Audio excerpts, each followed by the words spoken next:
It is Monday, so you know what that means. Monday motivation. And tonight we are going to be discussing the importance of your mindset cables. So we're going to continue climbing. We're actually going to start climbing Hero Mountain tonight. So welcome in, everybody. If you do not know who I am, if this is your first time here, my name is Pamela, aka Scooterrenee.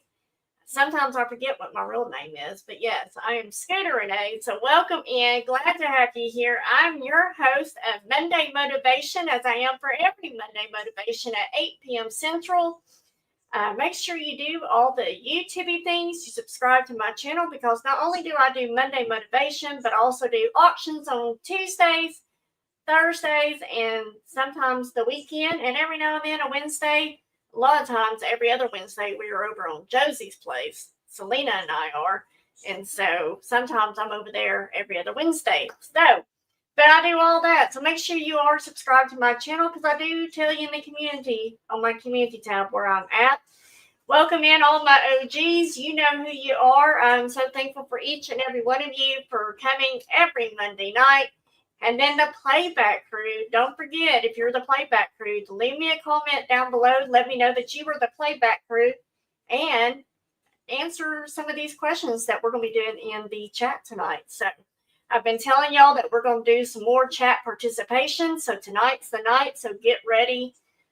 Make sure you're, at least halfway listening to what I'm talking about tonight, because I'm going to be asking y'all some feedback, some questions and stuff. And so I will share what mine is and so forth. And so I just would think it'd be fun if we all kind of jumped in there and share what you guys thought as well. So let's see who all is here, and then we'll get going. We got Josie's place. Welcome in, Josie. So there's Josie, guys. If you're not subscribed to Josie, click on the three dots out to the side of her name. That way you will be able to subscribe to her and ring the bell. Did I even say that for myself? I don't think I did I, guys? Anyways, do that. Then you'll know whenever we're over on Josie's place. And then plus Josie just does some great auctions herself. So yes, let me rewind myself here. I was going to tell you to do the YouTube things. Make sure you are subscribed to my channel. That's where I was going. I didn't finish it, right? So subscribe to my channel. Make sure you mark all bells for mark the notifications for all notifications. I don't know what I'm trying to say here. My goodness, it is Monday. And a thumbs up on your way in, on your way out. Doesn't matter. Just give me a thumbs up. Leave a comment if you like as well. So let's continue. Oh my goodness, where's my brain? Hello, my better sister Selena is in the house. We've got Joanne here. Hello, Joanne. Welcome in. And then we got Sandy. Hello, Sandy. Welcome in, sweetheart. Good to see you. And then we got the adorable Mr. Stephanie. Hello, Mr. Stephanie. Welcome in. So good to see you. I went to jump on to see you guys, and y'all ended before I could get over there and say hello. So, but I didn't know you. I did watch as I was going through my stuff. I did see that y'all were on. But by the time I got there, y'all were gone. And then we got Shelby here. Shelby's got a prayer request for her papa as he's in the hospital, something with the eye. So if y'all could lift Shelby and her papa up in prayers, we would greatly appreciate that. We got Steph, which is Mr. Stephanie's better half, here in the chat with us as well. Y'all didn't know Steph and her husband, they do auctions on their channel as well, always bringing the deals. So go check them out. Again, you can click on the three dots out to the side of the name. A bunch of y'all are resellers, so make sure you're supporting each other by subscribing to each other and so forth. Same thing with Black Widow. Welcome in, Black Widow. You go ahead and clean that kitchen. That's what's so good about Monday Motivation is you're not here trying to bid against, anybody or try to win anything. You just listen and then participate whenever you want, right? Or whenever I ask you to. That too.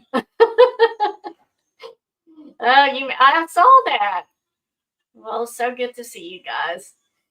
All right, so tonight we are going to discuss what our mindset cables are, why they are, important for the start, why they're so important, especially for the climb of Hero Mountain that we're doing. Lisa D, welcome in. Good to see you. Everybody will jump in as they get the notification.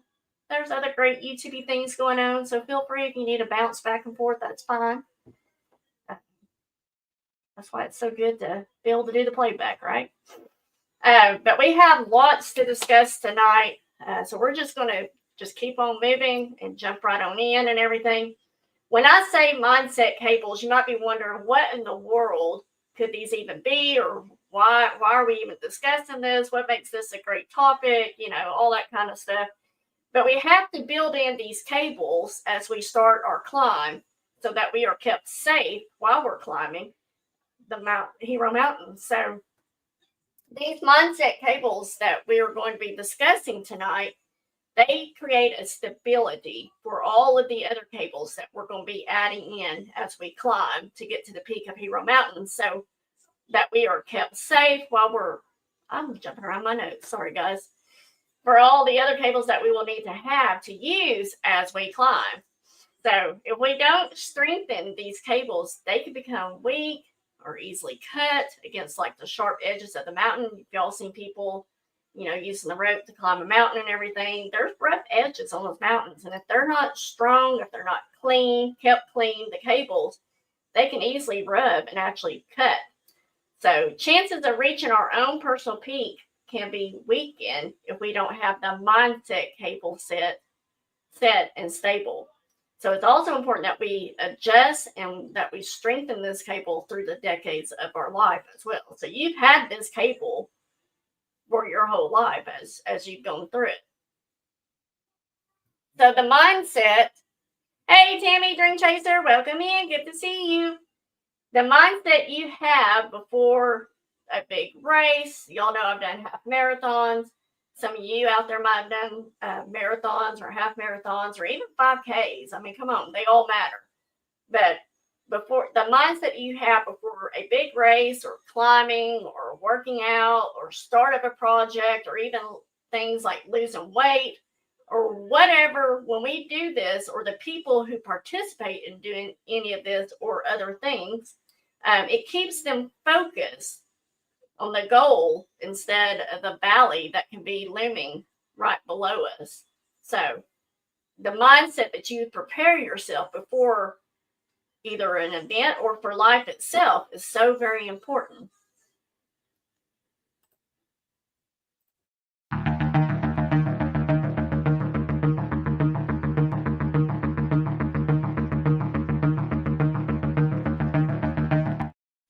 Pause the spot thought, guys. So just as pedaling makes a bike move, the right mindset will affect a life direction. If the mindset cable is weak or cut, the chance of climbers reaching the summit are greatly diminished or even negated. So, who here remembers the 1950s Superman, George Reeves? Anybody? I even went and looked to see if George Reeves was related to Christopher Reeves. I want to say Clark, and I was like, that's not right. It's a C name, but that's not who it is. And of course, he's not. I was like, oh, well, that'd be pretty cool if that'd been like his dad or his uncle or whatever. Joanne says she does. So if you remember the 1950s, George Reeves, he was Superman back then. And, you know, Superman was the caped hero flying in the air, saving the damsels that were in distress and diverting tragedies like a runaway train and stuff like that, jump from tall buildings, you know, the whole saying. But I obviously, I don't remember him since I wasn't even born yet. So he was Superman during 1952 to 1958. Hey, Nancy Smith, welcome in. Good to see you. Josie remembers. There you go. See, I remember Superman, but I don't remember the 1950s. And I don't remember him either, so. But one of the shows they were doing, they used the old primitive cables, but those cables that they were using at the time to make it look like he was flying, you know, or jumping from a building or whatever, those cables they were using back then, they suddenly broke one day during one of the tapings. And he only escaped with a concussion, just a concussion, nothing more, thank goodness. But he said he would never fly on those risky cables again, ever. So what do you think would have happened if he never did this again? Superman would be no more, right? Superman would no longer be flying in the air, whatever I can't even remember what the old saying is, leap tall buildings, whatever.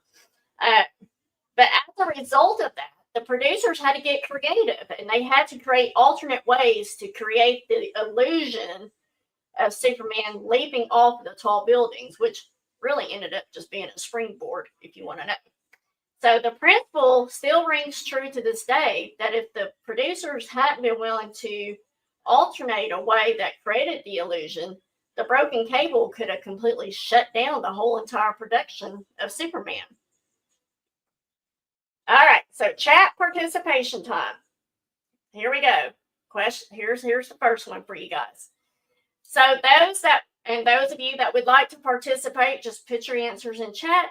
But we just spoke about the mindset of our cables and that we have them to stable so they don't break. Do any of you feel there is anything close in your life to where you're about to snap or break? And if so, what is it? And just kind of give you ideas of what this could be. This could be things like stress from a high pressure job, toxic relationship, finances, bad, maybe your cholesterol blood test came back, not normal or whatever. Do you feel like there's any part of your life that you feel like you're about to snap or break at this time in your life? Any of you want to share? Well, y'all think about that. I'm going to go back and make sure I haven't missed anything. Yeah, I don't think I have. Okay. So anything, or do you remember a time of where you felt like you were about to just snap or come unglued, whatever word you want to put there? I know I've had times like that where I just thought I was about to just lose my ever-loving mind. I can think of several occasions where I probably have felt that. So Selena said yes, her health and the health of her grandchildren, right? It just seems to get to feeling like it's too much. Selena and I have talked about this quite a bit. I've told her, I said, there have been times, especially back when I went through what I went through with my stepdad and then Shelby getting pregnant and all that happening all at once and everything. I was just like, all right, God, you said you'll never give me more than I can handle. And I know that can be, a range of things, obviously, but I'm like, I feel like you're pushing it. You're pushing it at this moment. So, right, Nancy? Yes. Nancy said yes. Getting on disability now. Oh my goodness. Like, y'all know what I shared with y'all about the whole Medicaid renewing experience for my stepdad here not too long ago, back in December. And I was ready to pull my hair out. I was about to just lose it on everybody because I was just like, what do I need to do to get this done? It's like, it shouldn't be this difficult is what I felt like. But yes, I agree with that 100%, Nancy. Even though it didn't deal with me, I had to go through the hoops and all that stuff. Josie said, I take each and count my blessing and say what's on my mind so I don't snap or break. Right? I'm learning that, Josie. I am so learning that. 50 has changed everything. Yes, 50 has totally changed. Tammy shared the pain I have every day since my 4 year ago neck surgery. And yay, and sees the surgeon this Thursday for a plan. Awesome. All right, so now let's move on and discuss about the baggage of negativity and fear. Because if the mindset cable is loaded with icy baggage and frosty negativity and sub-zero fear, then life circumstances may cause our support system to just snap unless they are in check, right? So could you guys imagine, and I don't think there was anybody on this because they would have been crazy, but could you imagine being on a gondola and a cable snapping in two? Could you even possibly imagine? Like, I think I would be in full-blown panic mode if that happened. Steph, you're so sweet. Thank you, Steph, we're being, yes, she said, if we're being honest, I'm already bankrupt. I try to focus on the positive. It's not easy though. Yes. Thank you, Steph. Like that, y'all are hitting it right on the head. These are things that I want y'all to feel like y'all can come here and just be yourself and not have to worry about anybody coming in attacking or anything like that or judging. You know. So the whole gondola thing, that actually happened in 2018 on Mont Blanc, which is the largest peak in Europe. I can't remember how many, what the elevation is. I don't know. Oh, I do put it on here in my notes. But the winds, they have whipped up to 155 miles per hour. That's why I'm thinking nobody was probably on this thing. They probably had shut it down well, less winds, time. But the 155 miles per hour wind was causing buildup of frost and ice on the cables. So 12,000 feet up, 12,000 feet up. And the cable was 3.1 miles long. And it just snapped in two. Could you imagine? Like, that just blows my mind. So very true, Josie. Josie says negativity and fear can kill. Yes. Black Widow says, I've seen some people are having a worse day than me, and I enforce my boundaries and move on. Boundaries are so important, and maybe one of these days I will get that straight. The boundaries have always been something I've struggled with. Lisa D says, when I'm having a bad pain days, I think of him dying on that cross, and the pain he endured for me was so much greater, right? Yes. So just like that happening, our own personal mindset cables can be, what in the world? Oh, my battery on my watch is running low, but it did, and of course I can feel it.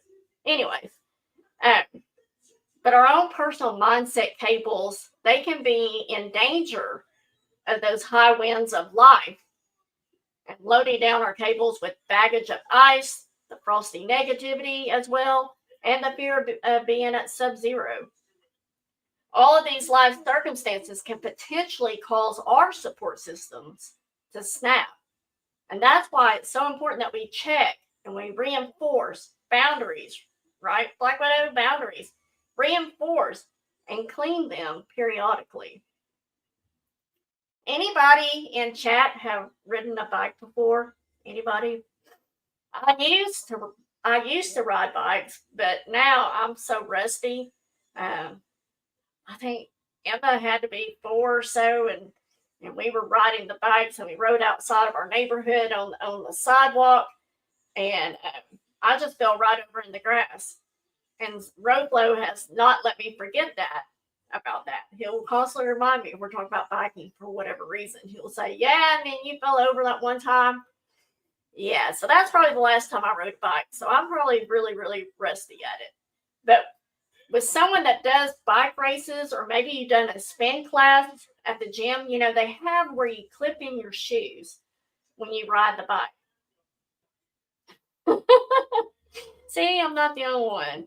Nancy said, yes, now I fall off, right? And then Steph said, not in a hot minute would make a good content blooper. It would, right? Yes. I mean, Robert should have been recording the day I just fell over. I didn't know where else to go. I was like, well, the grass seems to be the best option. Joanne said, I used to when I was younger. I made right? You rode all over the neighborhood. I remember those days. I had a banana seat bike, and it had my name on the side. Yep, I loved it. And it was red, white, and blue. Stationary pedals. Well, then you might know what I'm talking about here, Lisa D. So no. Yes, the healing does get slower. Right, Black Widow? So if you've done a spin class, or you've done any type of, bike riding long distance, they now have where you clip in your shoes.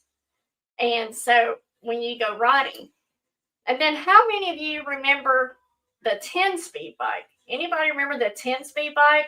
My brother had one, and he had the boy one.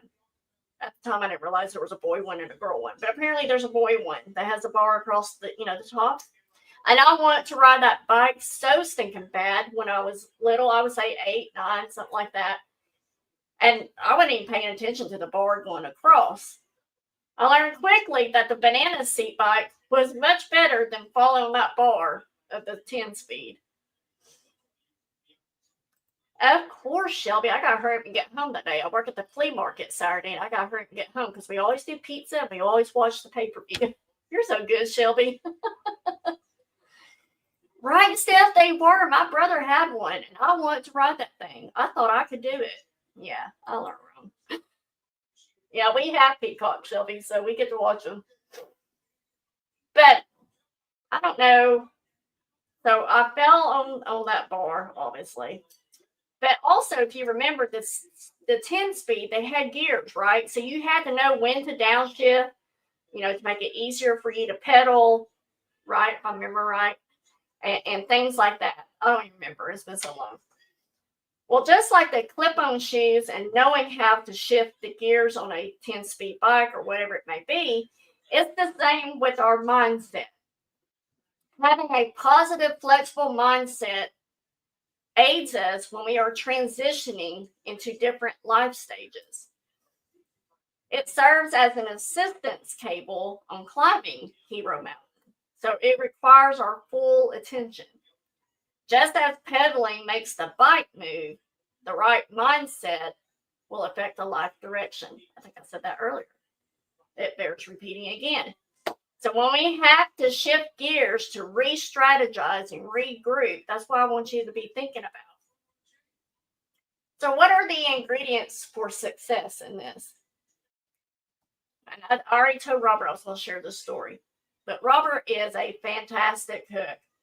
That boy can cook anything. He gets frustrated at times. I hate cooking because I used to sell Pamper Chef, and now I don't even want to cook. I do okay cooking for like just myself. But if it involves making a full-on meal, I don't want any part of it. But Robert is such a great, fantastic cook. And some of you might have already heard this story, so I'm going to apologize if you already have. Just bear with me. Most of you probably have not heard it. But when Robert and I were newly married, he wanted to make this enchilada casserole. And it was a family recipe that his mom had put in a binder of recipes that she had given us. And, there's some good old Yankee recipes in there. Some things I'll never forget. Our biggest argument was having pork chops with cracker crumb breading on it and cinnamon and sugar rice. I was like, you can't, that's a dessert. You don't mix that with fried pork chops, whatever. And now I can't imagine not having it with it. But there were so many things I've learned with him. But anyways, back to this story. So Robert got all the ingredients that go into making this enchilada casserole. He went to the store, bought the ingredients, put it all together. And then it came time for us and our girls to sit down at the table to have this enchilada casserole. And he dished it out to all of us, and we all took the first bite. Robert immediately knew something wasn't right, and I remember him putting his hand, kind of to his mouth. And I don't remember if there was a second bite or not. Maybe there might have been a second bite. I don't remember. I don't know if the girls took a second bite. But he was like, girls, you do not have to finish this.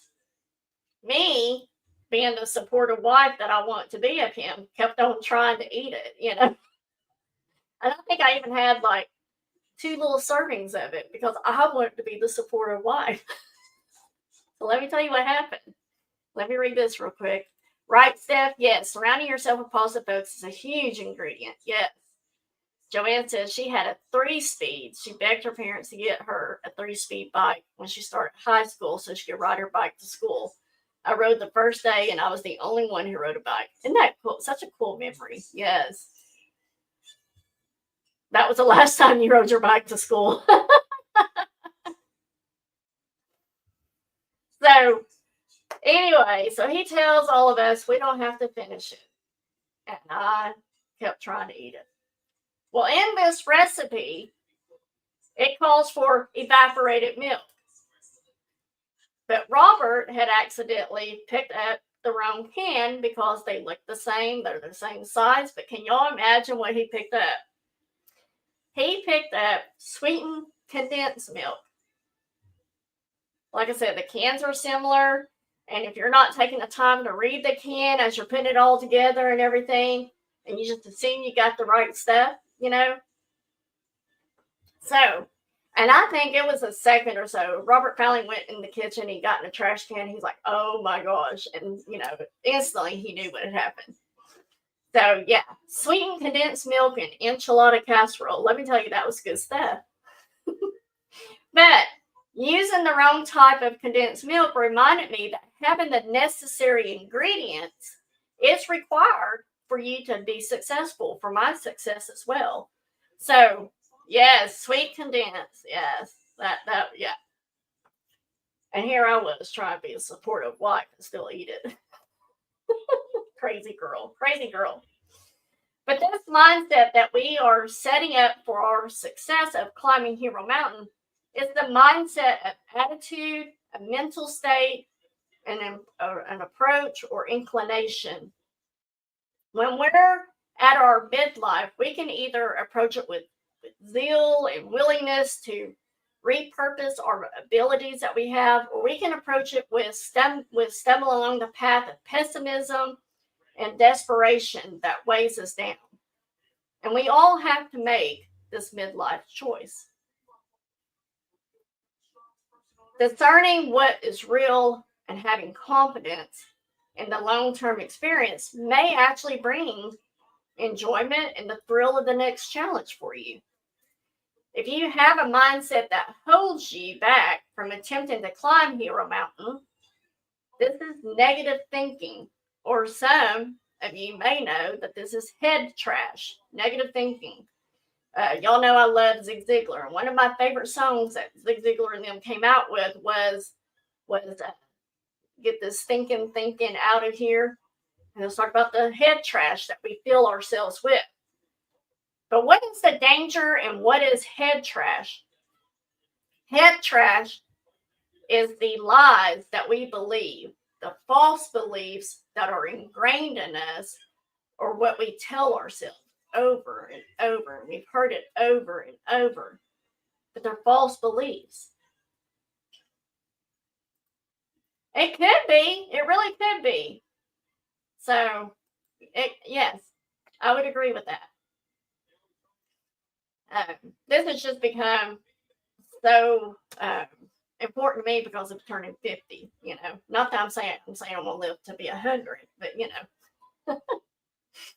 But they're false beliefs. It's the negative script that we say over and over to ourselves. I caught myself the other day saying, well, that was so stupid, Scooter. Why'd you do that? And yes, I did call myself Scooter.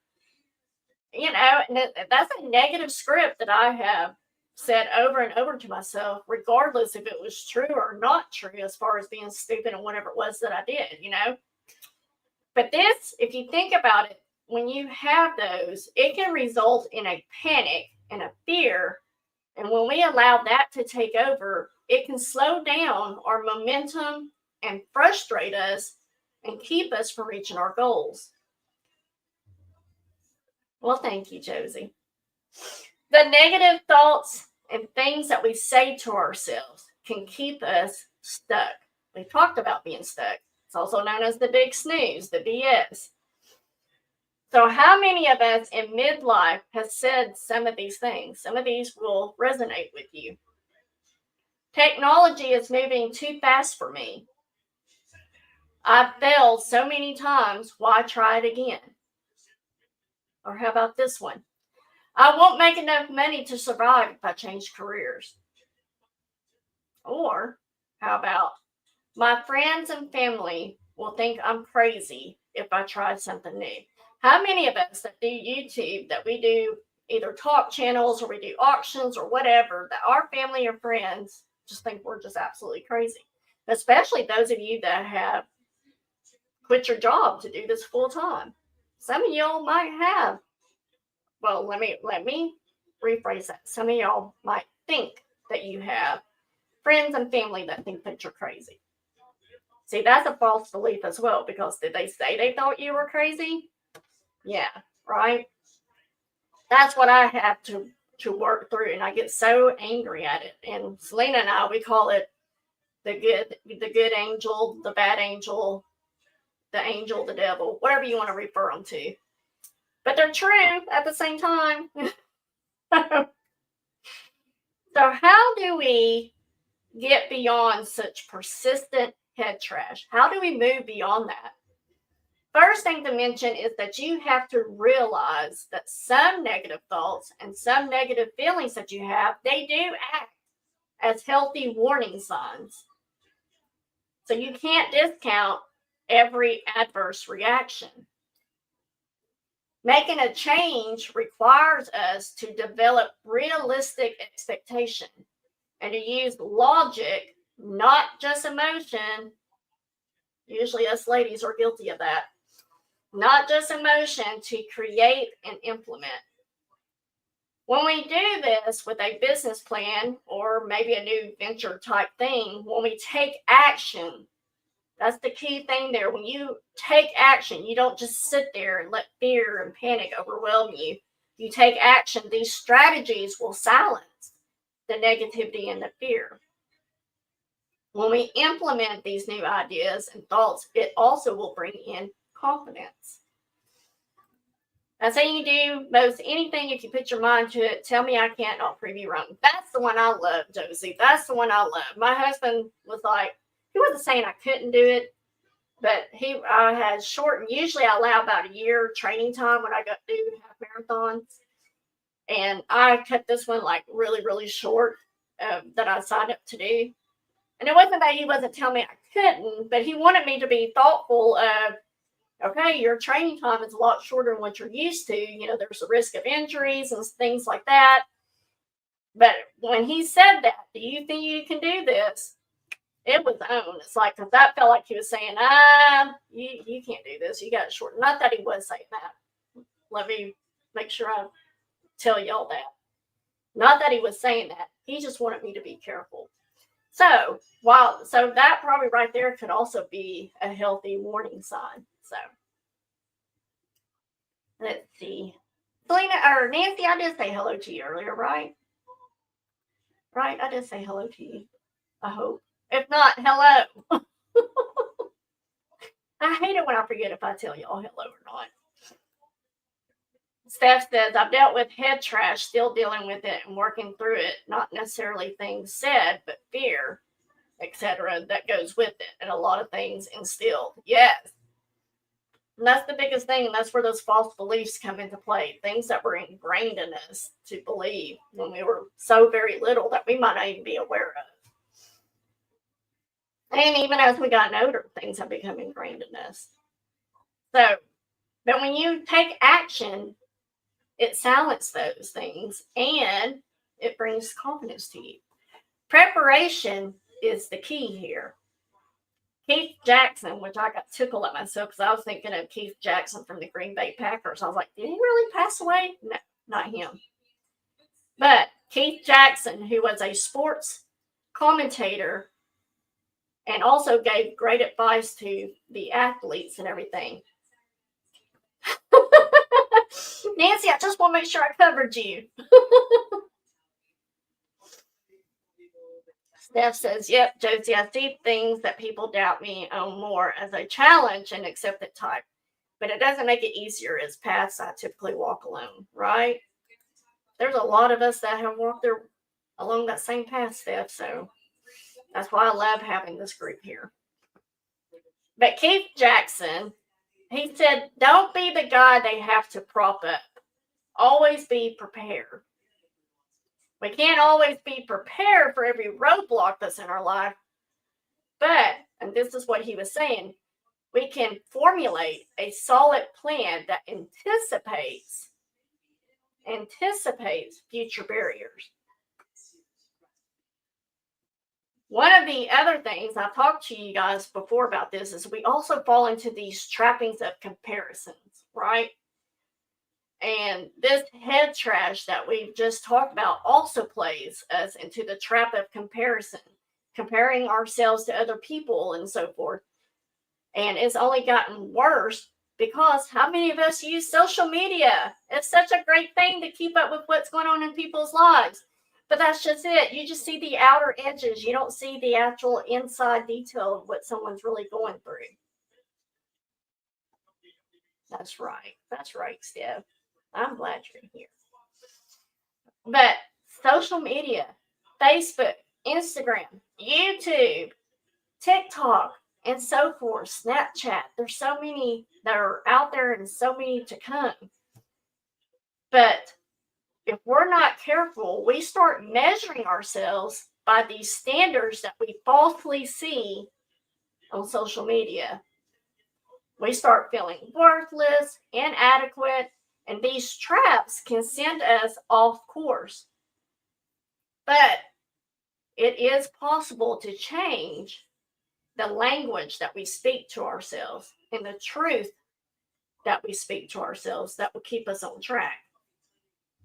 We can then discard the artificial standards that we believe that meant success. So another thing that we can do with our mindset cable that keeps us from success is we do the victim mentality or the defeatist thinking. When we do this, we become focused on life's disparities and then we feed on them. With all the social media climate now that we are a part of, and then we have more organizations that are asserting their rights for various groups, nurturing, displaying a victim attitude has become more like a badge of honor, regardless of the facts. So when we adopt this victim attitude, many don't realize that it actually brings destruction to both individuals and even the organizations. It can stunt personal growth and short circuit us as well. All right, chat participation time. I told you we were going to be doing more of these. Can you name an area where you assume, rehearse, and practice victim mentality? Again, to give you some ideas, this would be things like blaming others, unresolved anger, the woe is me attitude. Can anyone tell me a time where you have done this? I know for me, I can play the woe is me sometimes. I personally try not to have unresolved anger. And I personally know people, and I'm sure you guys on the other side of the screen here, that play the blaming others. They can't ever take accountability. It's always someone else's fault. I'm not going to say that I did that. It was somebody else's fault. Even if you call them out on it, they still circle around it or they avoid it and walk away type thing, right? Hey, Wendy Wonder Woman, welcome in. Good to see you. So can anyone name an area where that you assume, rehearse, and practice the victim mentality? And then I gave you some examples of that. The woe is me, unresolved anger, blaming others. Anybody want to admit this? The one that gets me the most is the blaming others. That's the one that I'm just like, really? Can you not take accountability for anything? That one will get to me more so, I think. Steph says unresolved anger, unresolved a lot of things, right? Nancy Smith, blame others, but I'm getting better at it. At least that's the first thing there, Nancy. You can admit that you blame others, right? Take accountability of it. That's improvement right there all along in that one statement, Nancy.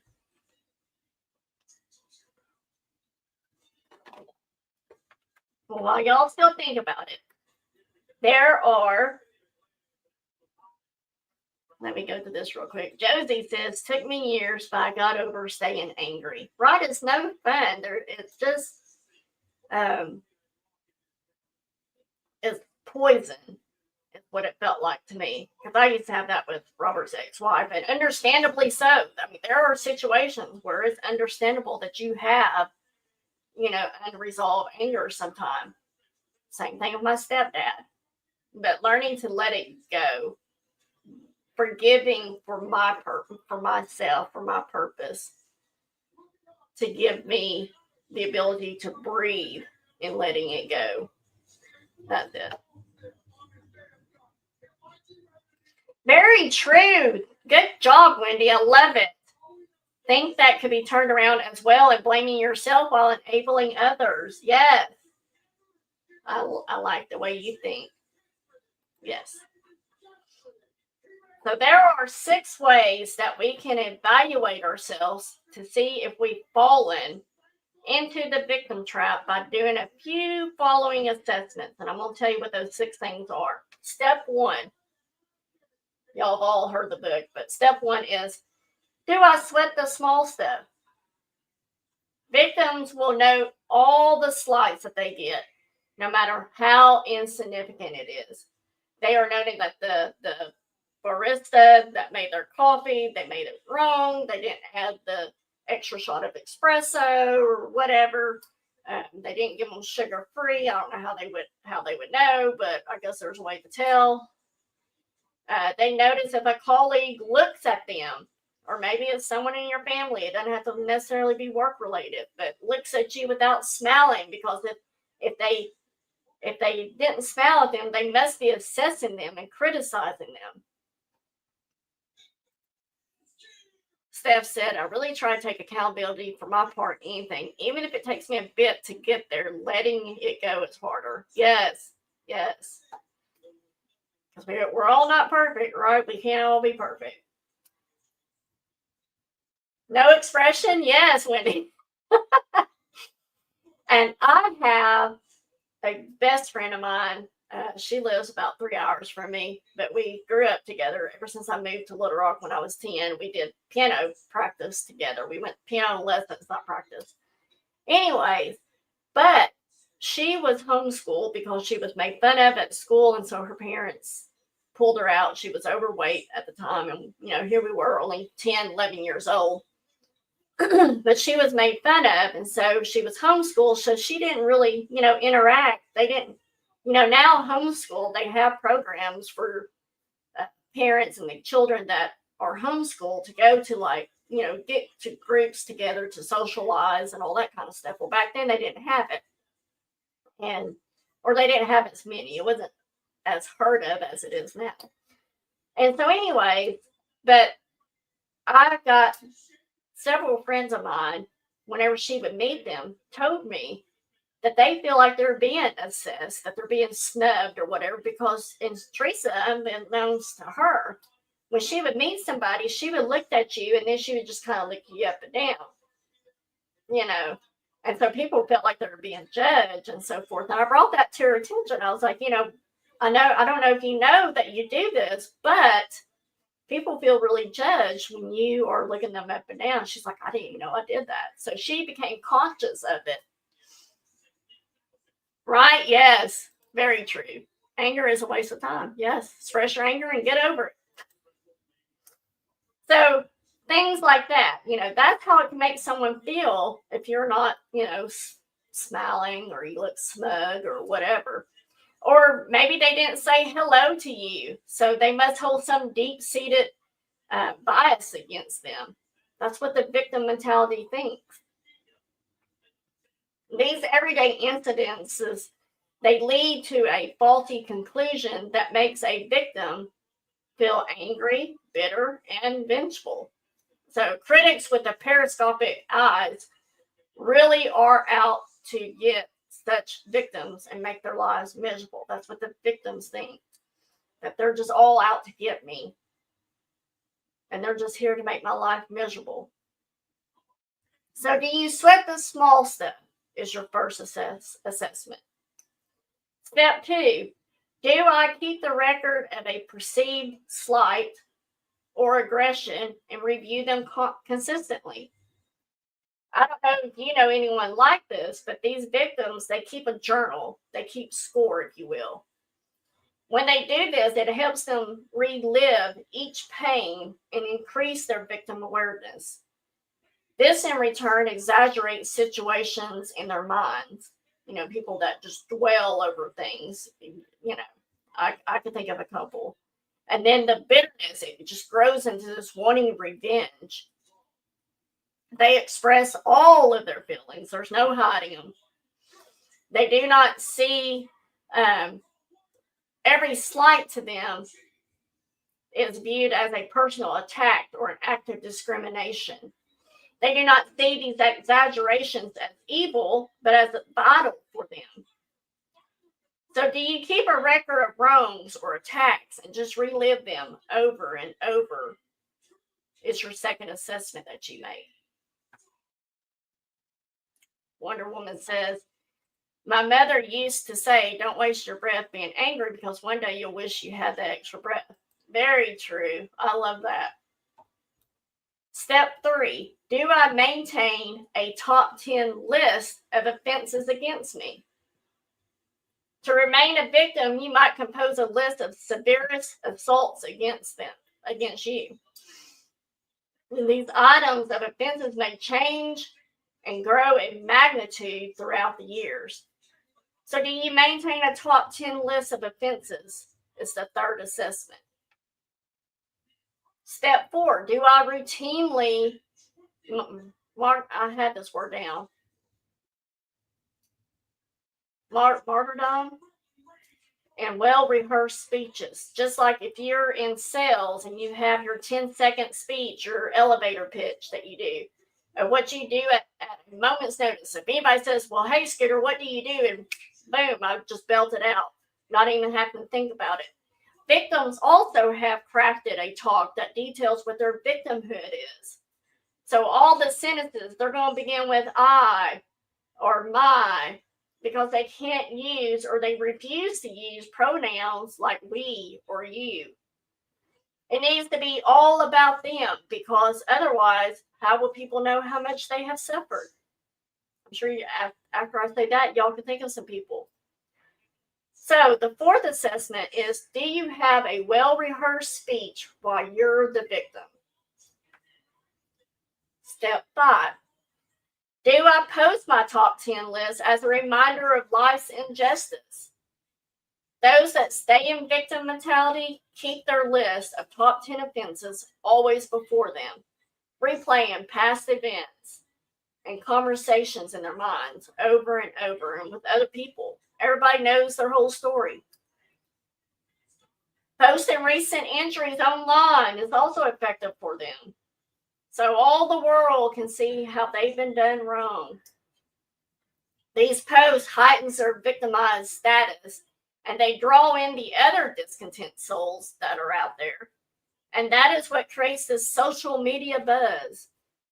That's why I can watch these drama channels on YouTube only for so long. I know for myself, I can fall in a trap because they will say that one thing, and I'm like, yeah, so when so-and-so did that to me as well, and here we go. I'm playing right along with them in this whole thing. So assessment number 5, do you post your top 10 list of life injustice? Whether it be Facebook, you go on YouTube and talk about it, whatever. Do you just put it out there constantly? Selena says, I'm not a victim after all my rapes and beatings from X, and then from X. Cancer, I made it to the other side. I won't let them in. I won. I survived. See, Selena put all those I's in there. And that's how it needs to be. Take your power back. Step 6, and this is the last assessment that you need to do if you're trying to figure out if you're in the victim mentality, is do I practice looking, believe it or not, and sounding like a victim? Well, Scooter, that's a little harsh. Well, do you? Do you practice looking and sounding like a victim? True victims do not forgive, and they do not forget. They can instantly, oh, you're fine, Cool Ranch. Welcome in. Glad you're here. But they can instantly, on a dime, recount the personal history of maltreatment. They can take on the body language of victimhood And that's by having hunched shoulders and downcast eyes and furrowed brows. They can also practice speaking in a whining or defiant tone to add the credibility to their victim profile. How many of us know people that have that whining tone or the defiant tone that they didn't do anything wrong? It was another person's fault. No, I didn't do that. I would never do that. That was so-and-so that did that. Or they just, well, I guess so-and-so did that. They just, did whatever they wanted to do. And now I got to fix it. And da-da-da-da-da. Steph said, if someone offended me in general, no. If someone has calculated and thought out to deliberately harm me, yes, they're ingrained. Those leave a mark. I haven't learned to easily hide it. Yes. Exactly. Hard thing was to forgive, but I did for me. Whatever I had to deal with made me stronger. Yes, y'all are awesome. Thinking of that line there. That's why I like listening to some of this music, Kelly Clarkson's, I think that's who it was. What doesn't kill me makes me stronger, those kind of things. That's the kind of stuff I want to listen to that just builds me up and makes me feel stronger and powerful and like I can conquer the world. So, but I'm sure a lot of us have known people that just whine about things or being defiant, So the last step of the assessment you can do for yourself to see if you've fallen into the victim trap is, do you practice looking and sounding like a victim? We want to optimize and have a championship mentality. You can see how those assessments can provoke an examination of victimization, right? Some of those are some hard assessments to look at. And some of the frustration that we feel at halftime in our life can be self-inflicted. So many stay stuck after halftime because they can't advance beyond their victimhood persona. Thank you. I knew you would know, Selena. When we're younger, it can be easy for us to show up, rain or shine. We don't have the excuses or the victim mentality just yet for some of us. You have to be able to push these things aside and focus on the goal ahead. A dynamic championship mindset and approach prepares us to adjust and move and change if we need to as we get older. There are just some things that we can't do when we were younger anymore. Yes, Selena said, but I do recommend a smash room and a crowbar and a best friend. Just saying, right? Steph said, is there wounds that run deep? Yes. 42. I'm 42 and carried the sins of adults for 39 years. I can make a list, but I do my best not to be that person. And yes, I see someone to help work through it. See? There are some people that think that seeking help just makes them look like a victim. Come on, give me a break. Everybody needs somebody to talk to. Preferably if you're in deep, dark thoughts and everything, yes, you need a professional. But everybody needs somebody that they can talk to. Just see, there are times that I will call Selena or I call Robert if I'm at work or any of my other friends that I have. And I just need to get it off my chest. That's it. I just need it out of my system. And once it's out of my system, I am over it. I'm beyond it. So, exactly. To get help makes you stronger. No shame in that. Yes. I do have a story. One time, it's whenever, one time, many times, mine and Selena's relationship, I was upset about something. And so I was telling Selena about what I was upset about. And she was like, well, da da da da da. And she was trying to be understanding of the situation and so forth. And then all of a sudden it's like, I got it out of my system, but it switched. She was now pissed off and I was over it. I was like, okay, I'm done. I'm over it. I got my tears out. I'm not mad anymore. But it's funny how that can switch, one time at band camp, right? But when we're younger, it can be easy for us to show up for things because we don't, we're not older just yet. We don't have the weak bones and so forth. But you have to be able to push those things aside and focus on what your goal is that's ahead of you. And again, it prepares us to adjust and move and change. And so we have to have a healthy mindset. Having this doesn't just consist of having a Pollyanna smile and ignoring or denying negative thoughts and feelings. That's right. No one messes with your scooter. Right? Yes. But it was very funny. We laugh about it now. Steph says, yep, I used to have a person I could call and vent to, but now I pay someone to hear it, right? But you know what? For me, I think sometimes it's good to have someone on the outside, someone that's not been through it with you, someone that can give you an outside look to what's really going on. There are times I've been wrong. Like, I was mad and this is how I felt. And they'd be like, well, did they really say that you can do it? I'll go back to that example. Well, no, they didn't say it. Okay, so then is it true that they think that? Well, you don't know because you didn't ask, right? Or they didn't say.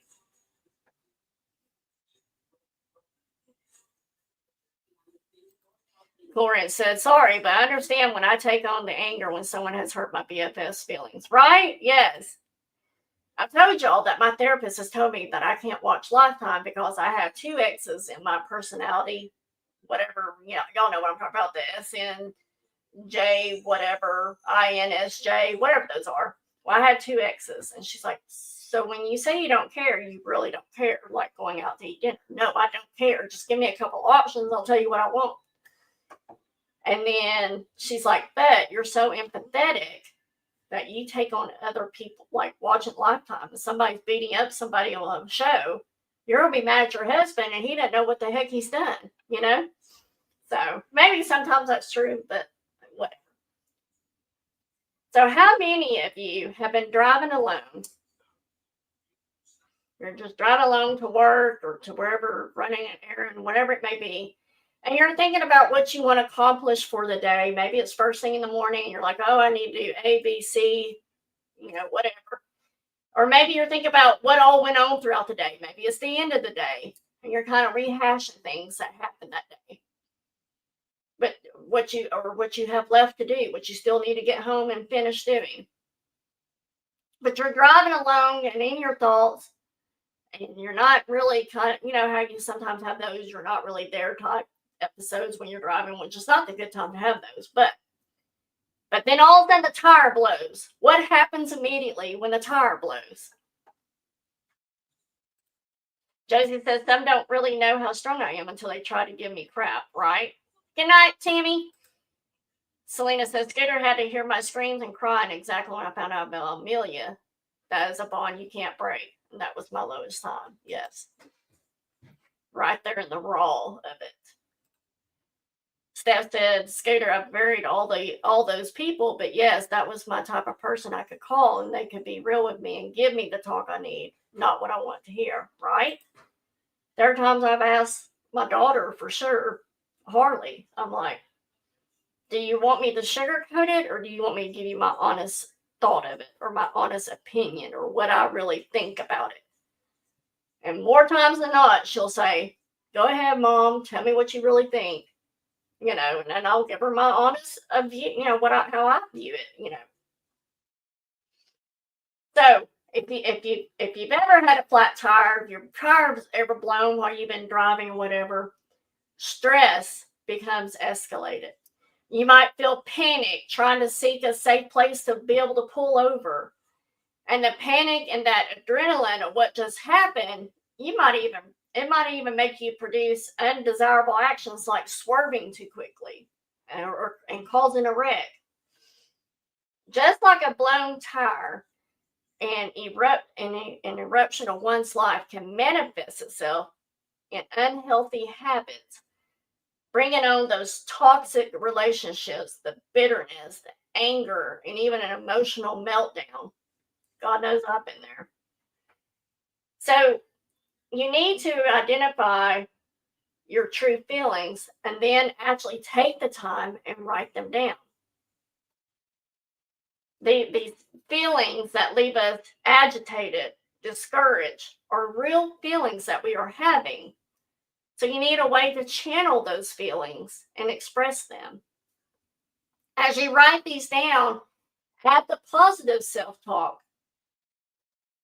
which might be thankfulness, humor, willingness to learn. For example, my tire blew out as I was driving down the highway. I'm so thankful that I was able to slow down and get off the highway safely. I must have looked funny trying to figure out where they actually put the spare in my car. I'm so thankful for the person that pulled over and helped me change my flat. And then you add the learning part to it. I will need to have my husband or my dad or a friend teach me how to change a tire in case in the future this happens again. When we include the thankfulness, the humor, and willingness to learn, it will take us off difficult, sometimes destructive switchback roads that is caused by head trash. It will take us off of that. Mindset of thankfulness was part of what I just mentioned. Instead of keeping that top 10 list of where you've been done wrong, you keep a gratitude journal or a blessing list. I've done this. I've wrote down what I'm grateful for and my prayers that I had at the time and such. And then I've gone back later and I read and I marked where prayers were answered. I would put TGB, right?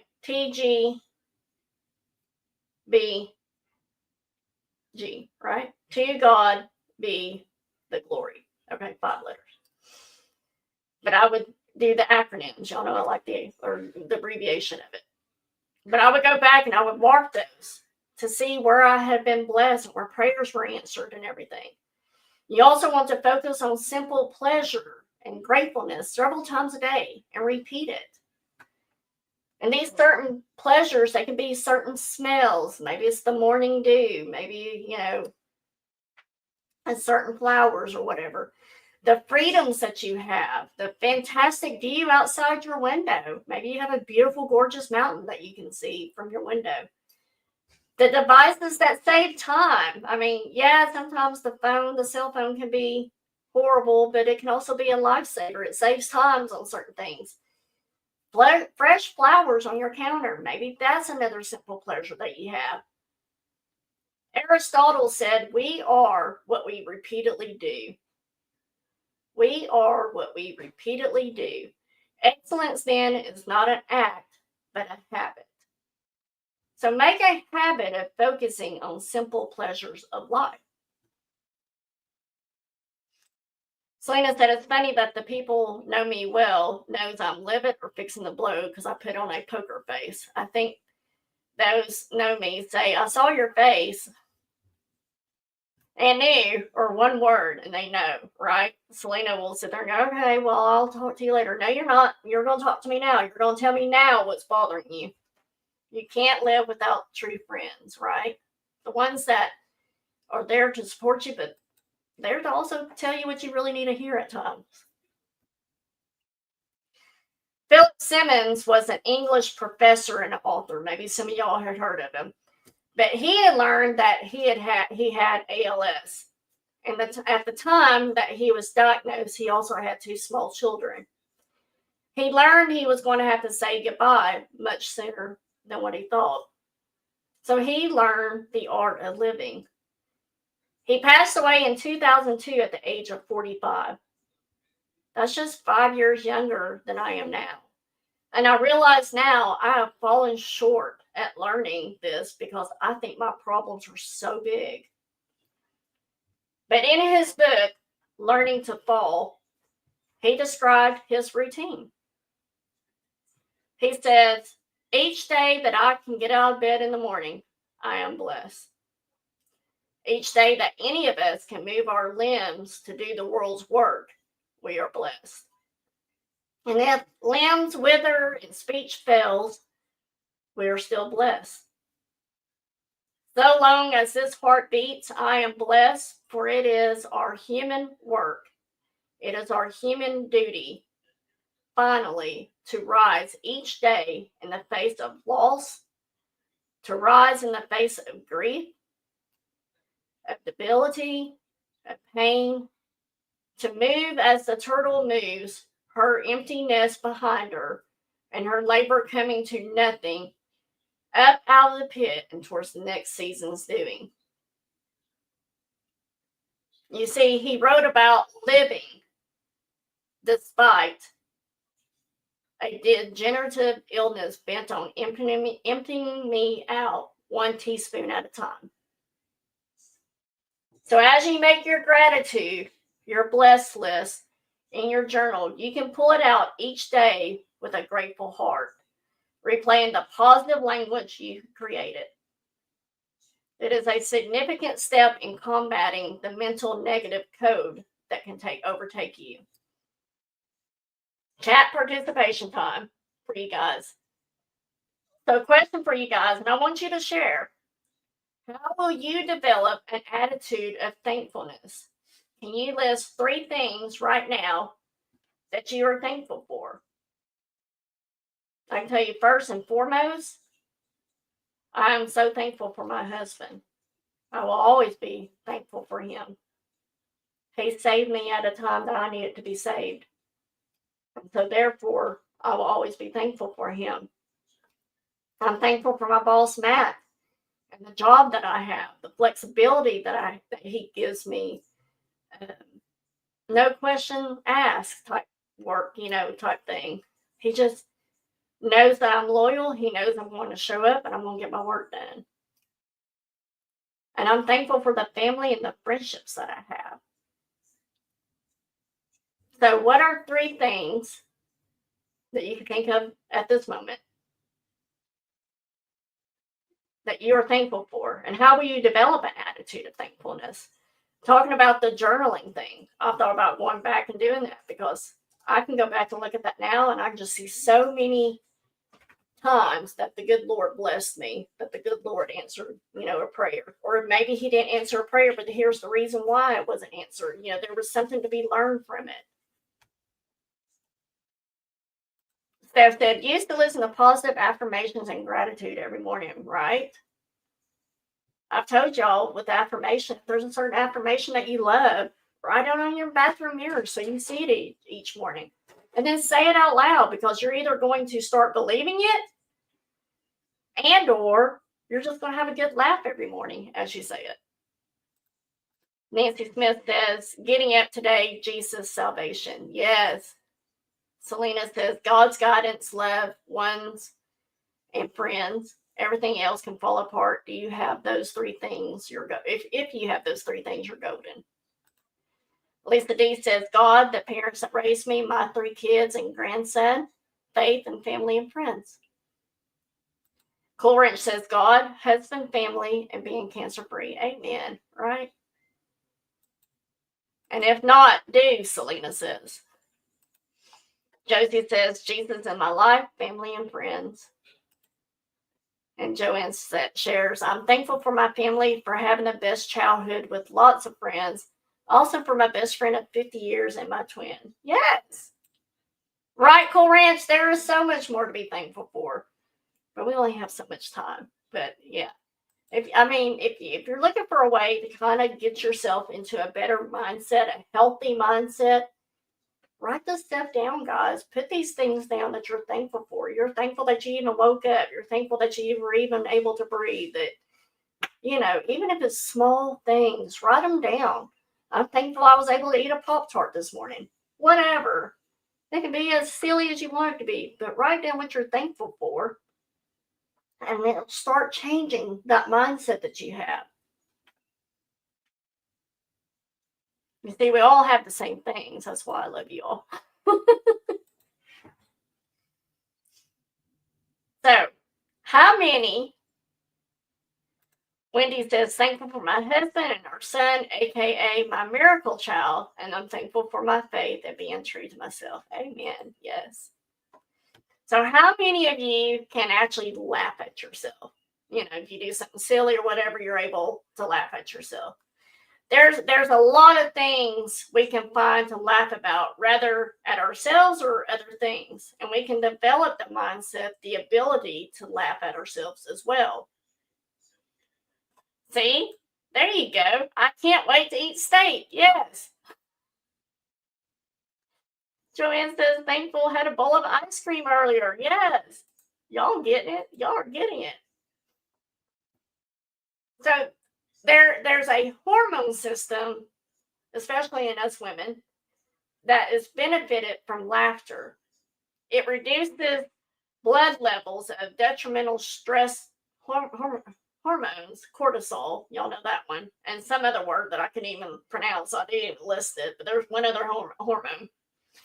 But when the stress hormones are reduced, numerous immune system components can be re-optimized and regain normal function. Laughter boosts our immune system. And the part of the body with the most receptors for neuropeptides of emotion is our gut. So think about this next time you're laughing. A very intimate communication happens between our emotions and our gut. The gut is the largest immune organ, if you didn't know.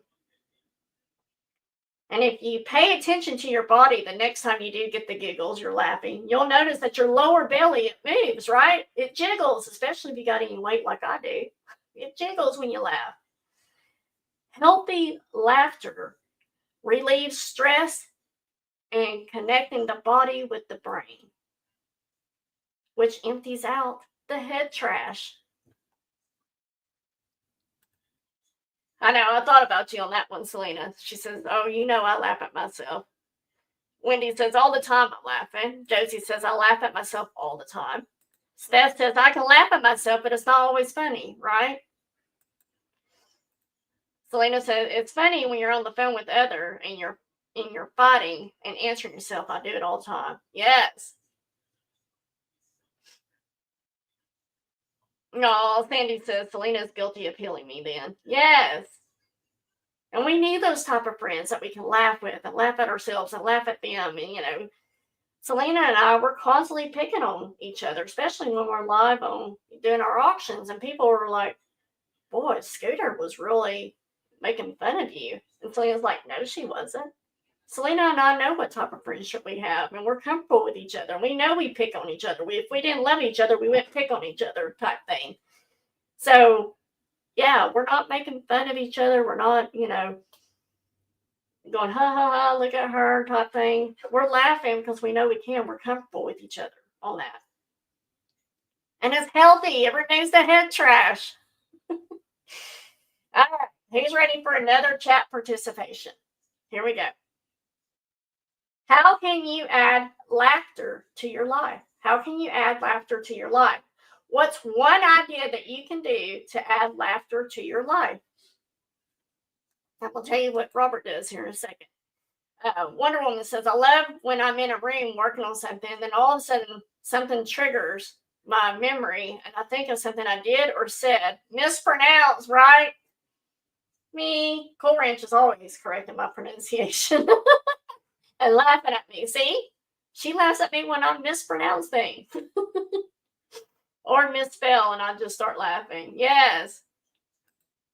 Because I can hear my mom saying another one for the book. Steph says, been dropping my cortisone levels. It's been causing some noticeable effects, but it's improving, right? Yes. Call Selena. If you need laugh, call Selena. Yes. Take life lightly. Yes, Lisa D. So,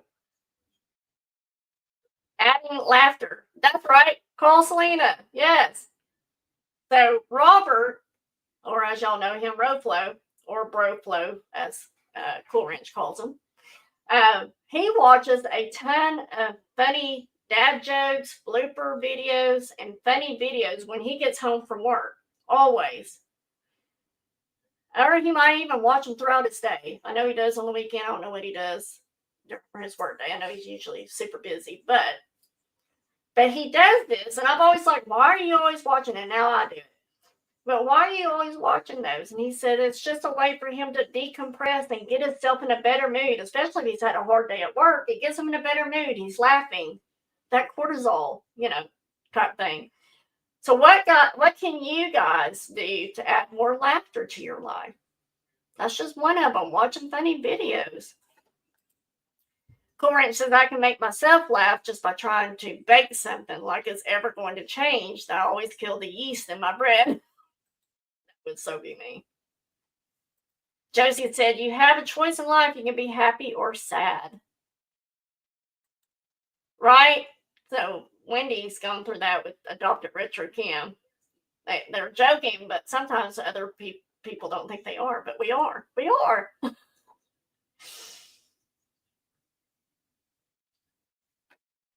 Being a cook is totally different than being a good baker. Well, Roflo can do it all. He makes the best coconut cream pie, or coconut pie, whatever you want to call it. Makes the best. We've had coconut pie from 2 different places that we've eaten at recently, and none of them come close to what his coconut pie tastes like. So Robert's just good on many levels. He jokingly will say, well, there's only one other person that's better than me, that's more perfect than I am, which is, Jesus, but still. So that's what Robert does. And if you haven't come up with what you can do to add more laughter to your life, maybe that's one of them, is watching funny bleeper videos. I mean, come on. How many of us can like the dogs, All the dog videos. One of my favorite ones, because it makes me think of Bella, because Bella does this every morning, is the one where the dog walks up to the mom and goes,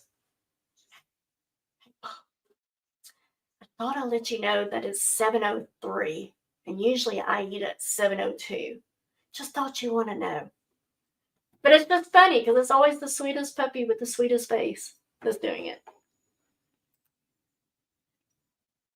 Lisa D says, my daughter and I say these little things, laugh several times a day. Yes. Selena says that Robert's spaghetti is the bomb. Yes. Sam, her husband, will tell you that it's the bomb because Sam about ate all of our leftovers of it. Some of us almost didn't get leftovers, which of course made Robert feel good. So Steph said there's a difference between joking and belittling, folks. Right? Yes. There is a huge difference. And if you don't know the difference, then you haven't watched this long enough. Hey, Lindsay Ann, welcome in, my friend. Good to see you. So the other mindset, like thankfulness and laughter that we can have, is the mindset of learning. So those 3 things, thankfulness, laughter, and learning. Lifelong learning pulls us out of the mundane routines that trample our confidence and our morale. With the increased knowledge and perspective, it melts away the obstacles and the irresolvable issues that we might have. It provides for our future.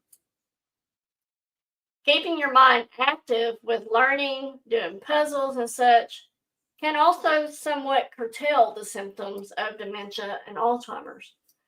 Along with the combination of physical exercise, eating healthy, mental stimulus, and positive outlook can prolong a healthy mindset and lifestyle.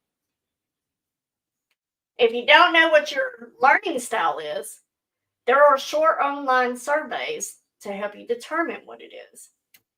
Find what stimulates your thoughts within your interests, then you can find new pursuits as lifelong learners. One more chat participation for you guys. I told you we were going to have a few. What will you do to engage your lifelong learning? What are a couple of subjects that you secretly long to explore? Is it another language? Is it going on a certain type of trip and learning about the culture and things like that. What are some things that you want to engage in lifelong learning? See, and you're good at it, Selena. Selena says decorating brings me joy. There are things that Selena does. I'm sitting there that she'll show me that she made. And I'm like, see, yeah, that part of me would not come. But I can learn, right? I can learn how to do that stuff. Steph says, yep, my grandfather did cards, etc. daily for years, even though years of dementia, right? And that's why I say it that way, is because, someone can do Sudoku or however you say that word and still have that, dementia or Alzheimer's happen. I mean, there is parts of me that do believe, because of my mom going through Alzheimer's, I feel like if she had been in the working environment longer, if she had done things like, she was a great, crocheting and stuff like that. But if you're not making your brain be active and trying to, learn new things and do new things and add other things to your life and stuff, your brain does eventually just kind of diminishes, from what it was. Let's see. Joanne says, I'm always learning new crochet patterns, right? I had my mom crochet bags with me when she was in the early onset of Alzheimer's for the homeless, making those the mats for the homeless. But crocheting, I knew it was something that she knew how to do, and it would kind of, reactivate the learning and stuff. Selena says, I'm writing a book right now. That's part of the learning. There you go. Steph says, doing for others brings me joy. And you do a lot of that stuff. You got a lot to be proud of. Nancy Smith says, coloring and painting gives me joy.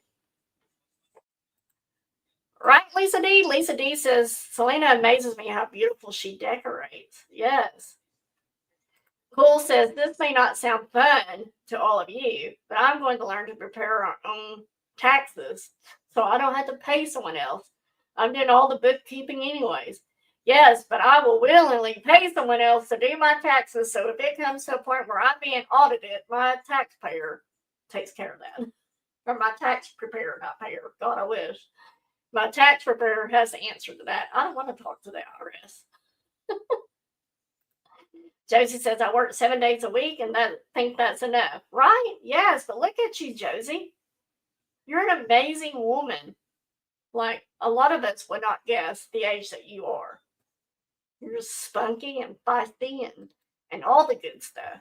All rolled into one. Josie. Lisa D says, clearing clutter and making others happy makes me happy. Clearing clutter, I'm so with you on that, Lisa D.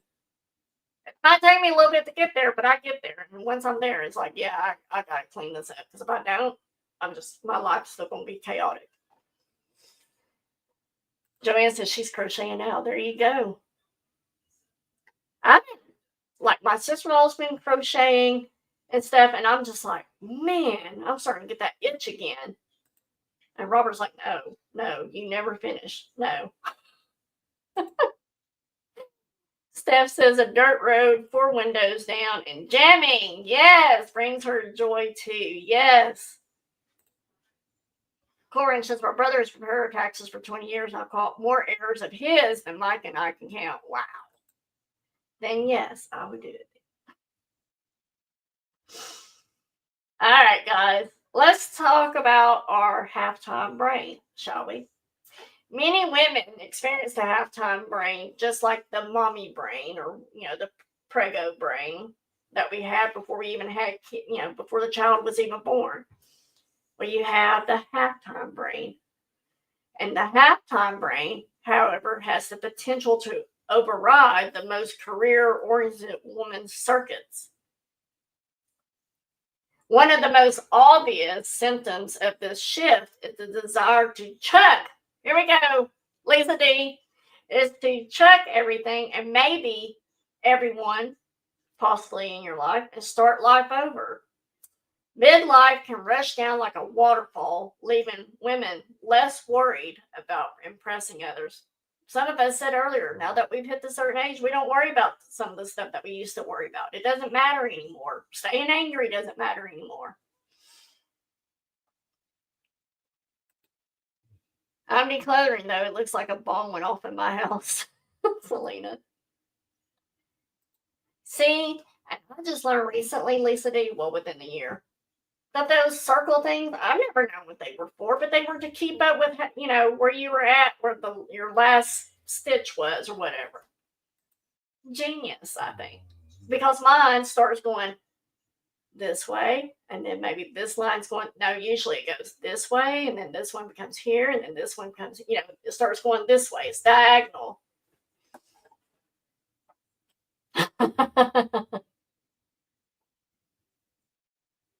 So, the crazy news about halftime brain is it's less susceptible in some ways to head trash than it was prior. The midlife woman often finds herself less worried about impressing anyone. We're over it. Just like your electrical system you have in the room of your home, say your bathroom.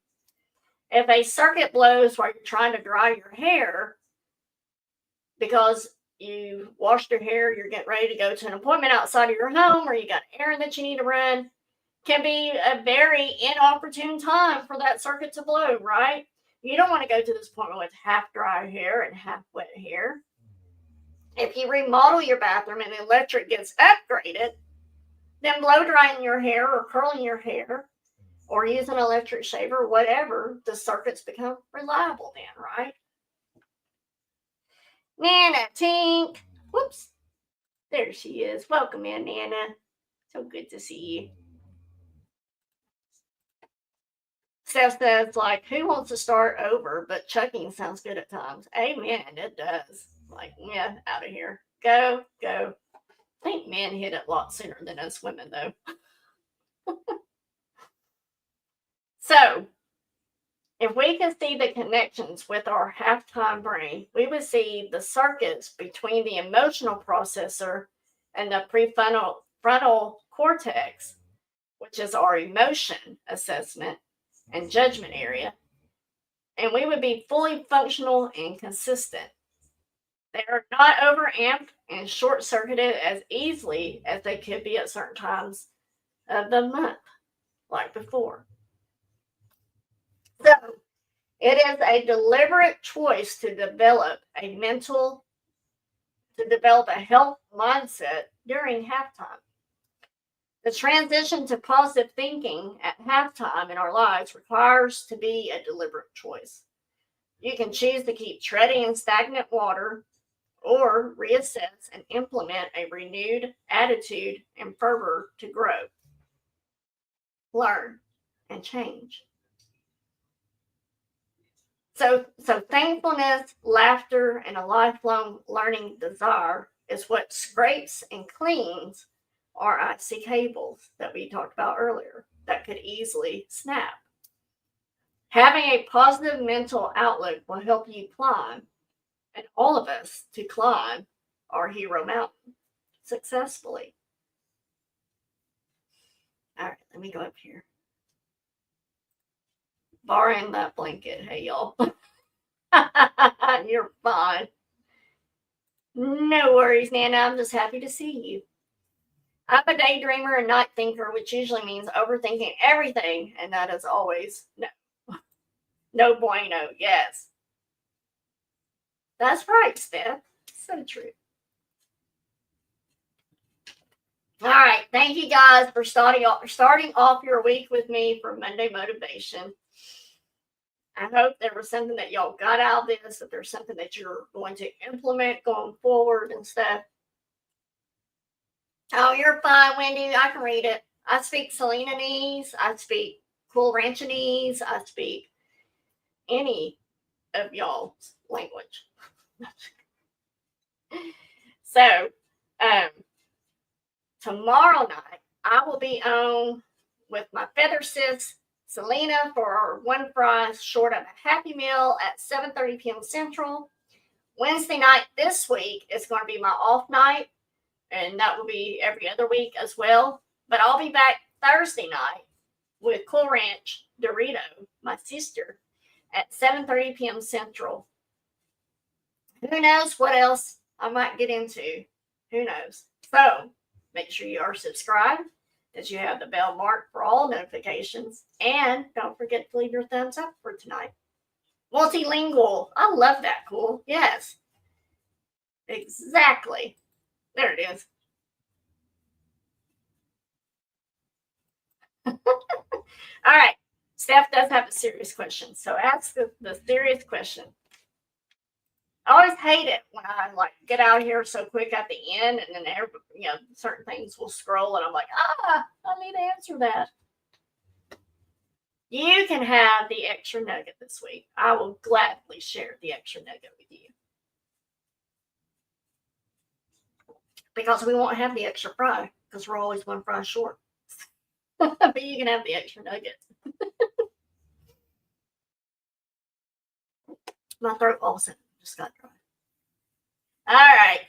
So, next Monday motivation. Next Monday at 8 p.m. Central, we will be discussing a couple of other cables that we will be using to further our climb on Hero Mountain. So I hope you will return to continue climbing with us on Hero Mountain. So we will be discussing the passion cable and a purpose cable. Those will be the two cables that we're going to be discussing next week.